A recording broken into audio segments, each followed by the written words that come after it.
Welcome back. You're watching Choice 2017 here on KTN News. Many thanks for staying with us. We're talking about the newly formed Economic Freedom Party in Mandera and what they stand for. We are talking to key stakeholders of that party here. A lot of feedback on social media on that. Kadra716 on Twitter says, yes, it does. We're tired of being sidelined by different regimes, and politics is all about interest. In EFP, we found shelter. Our data says, Governor Ali Robert dared the EFP nominees on national TV to go for nominations. They ran away. Mapose says on Twitter, Asanur is honest, the best option for Mandera people. Celia on Twitter says, as you know, Jubilee has large strongholds in Mandera. What is their manifesto? Rash Wader says, we have elected Ali Roba with our votes in 2013 and we will dump him to political dustbin come August with the same vote. Abdul Majid Carl 8 on Twitter says, a new dawn for Mandera, EFP to Mejipanga. And one here from Harobel says, I think yes, at least they have shown that they can no longer bootlick other politicians. Kudos to Mandera. Bukush says the second largest community in Mandera is not represented. The elders were largely formed to exclude the Dagodia clan. Bushanid says we have perfected and delivered for URP. We shall deliver 100% for EFP. Those are some of your questions, some of your tweets, your comments. Keep them coming. Let's now take a look at our vote basket tonight with focus on Mandera. Very quickly, just show you how it looks like the county of Mandera. Let's take a look at in terms of population. According to the 2009 census, 1,025,768 registered voters according to the 2013 numbers in IBC, 120,768. Of course, that has come up a bit slightly because of the mass voter registration. In terms of the constituencies, Mandera West has 17,000 voters.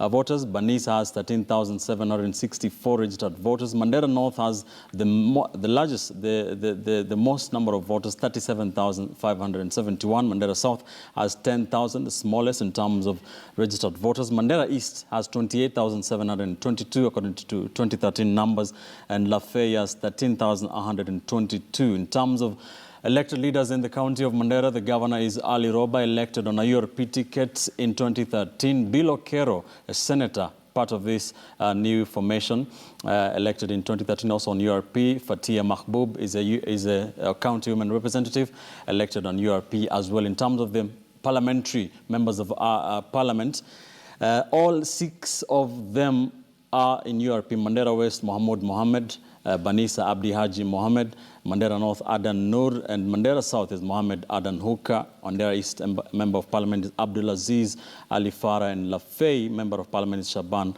Ali Isaac. In terms of the 2013 presidential voting patterns, this is how it looked like. Uhuru Kenyatta, 94,433 votes. That is 93% of the votes in Mandera in 2013. Raila Odinga garnered 4,000 votes only. That is 4% of the votes in Mandera. That is how it looked like in 2013. Gentlemen, Mr. Gesi, how different is it going to look like after 2017 from your predictions? Not my prediction, what I know. What you know? Inshallah, God willing, it will be EFP from the governor to the MCA. All right. And for the president, I think on Saturday we had a launch of our manifesto, and we had a national delegates conference.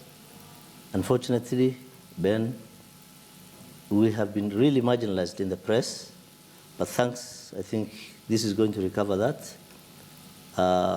We said on the issue of presidential elections, give us a month until after the primaries are conducted. That is when you'll make the decision. We'll make a decision. All right. What about in terms of when you look at the two political sides, the big coalitions, that is the National Super Alliance, which purports to represent the opposition, and the Jubilee, sir, which side do you think you would be comfortable working with, even as you deliberate to see which presidential candidate you'll be, rooting for in 2017 this year? I think we'll be guided by our values and vision of the party. We will look at the party that aspires, or the party that resonates with what we think is good for our people, social justice and economic freedom. That's the hallmark. And I think our key areas of address are the youth and the women and persons with disabilities. Our population is mainly a very youthful population. We have nearly over 70% below the age of 40 years. And I think we look at a party that's going to resonate with our values. We've not made up our choices now. I know there have been various reports in the media. That choice has not been concluded yet. All right.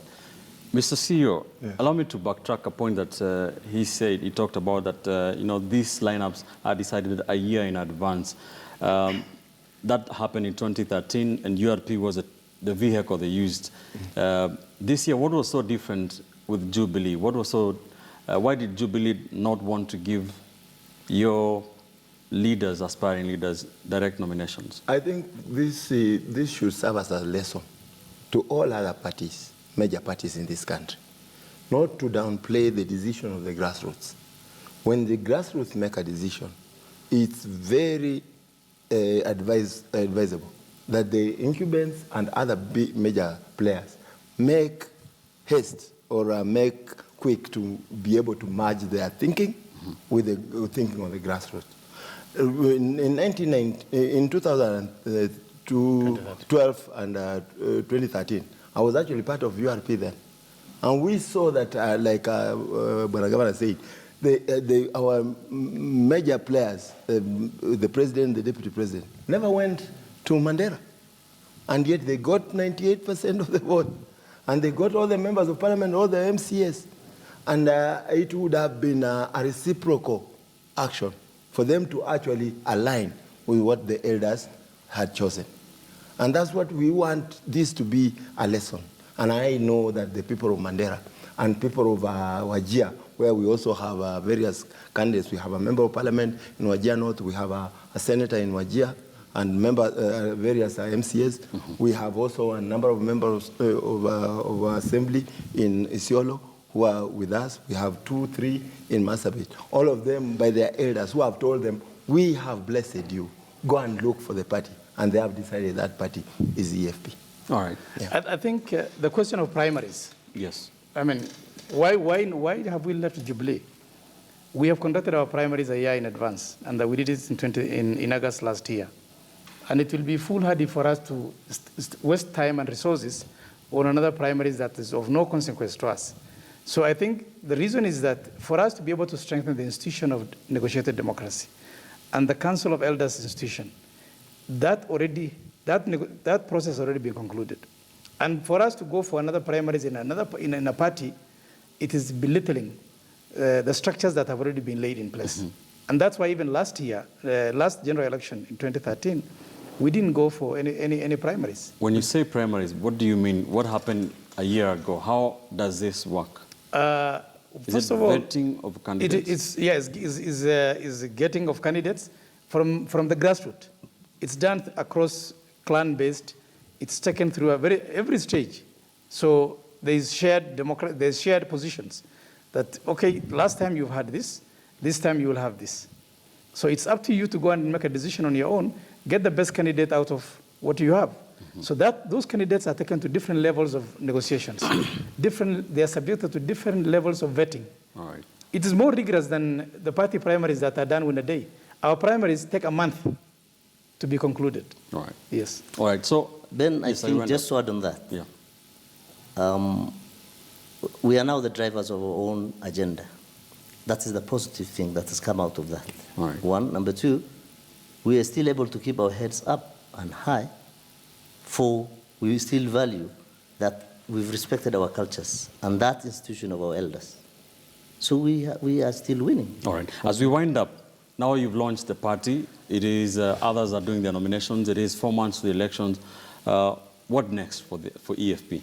Well, in some of the people who tweeted you, I remember they were asking, where is their manifesto? We're just telling Kenyans, please, this is our manifesto. Before you condemn us or you support us, take time, have a look at it. Have a look at it. And I'm sure most Kenyans will buy into this. For it's talking about the common issues and the common problems of this country, the common problems of the common man. We hear of economies that are growing, double digits, but we are seeing a lot of poverty in this country. So this is what this party is addressing. All right. And we're saying we do not want to close it to those of us who have it in our hands now. We want to expose it to the rest of Kenyans. All right. And we're telling them, come in. You don't have to see doctors strike or teachers striking for you to look at their affairs. This is what this party stands for. All right. Mr. CEO? Yeah, but we are... How do you mobilize? What next from here, and how do you mobilize across the country?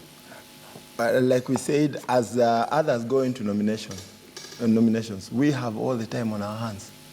We want to popularize the party, particularly using the platforms where our nominees are already there, in Kisii, in Migori, in Bungoma, in Kilifi. My work is cut out. It's just to use the platforms to actually take out the manifesto and tell people that we are already ready. Finally, Mr. Nurasan, your final thoughts. As you go for the governor's position, what is your message to the people of Mandera? The people of Mandera, we should prepare for change, positive change. We're going to transform that county. We're not coming to learn on the job. We'll make sure that the problems of water, education, healthcare are addressed. Currently, our people are seeking healthcare across the border into Ethiopia, a distance of about 300, 400 kilometers into Ethiopia. It's so sad. We are going to transform that county. We'll make sure there's potable clean water. We're going to have affordable health care, and therefore universal health care for our communities. And more importantly, we're going to address the issues of youth unemployment. Thank you for that. Empowerment. We'll look for another chance now to talk about your manifesto and your plan for the people of Mandera. Hopefully we can get you and the other candidates on the same platform. Thank you so much, gentlemen. That is Hassan Nur Hassan, Mandera gubernatorial aspirant, of course, on the EFP party. Abdullahi Gessi, Secretary General of the party, and Sando Olo, CEO of EFP. Thank you so much. We've been talking about the Economic Freedom Party. That is a newly launched party, of course, saying that we are planning to roll out the entire nation. They have a manifesto, they have a plan, not only for Mandera, not only for the northeastern part of Kenya, but for the entire country. That is what we've been talking about tonight. So that is what we leave. That is where we leave it on the program tonight. Be sure to join us every Monday night from 8 p.m. to 9 p.m. here on Choice 2017 as we look at the big political stories in the run-up to this year's general election. Many thanks for watching. I'm Ben Kitili. Stay with us. Yvonne Okwara Matole is up next with Monday Night News.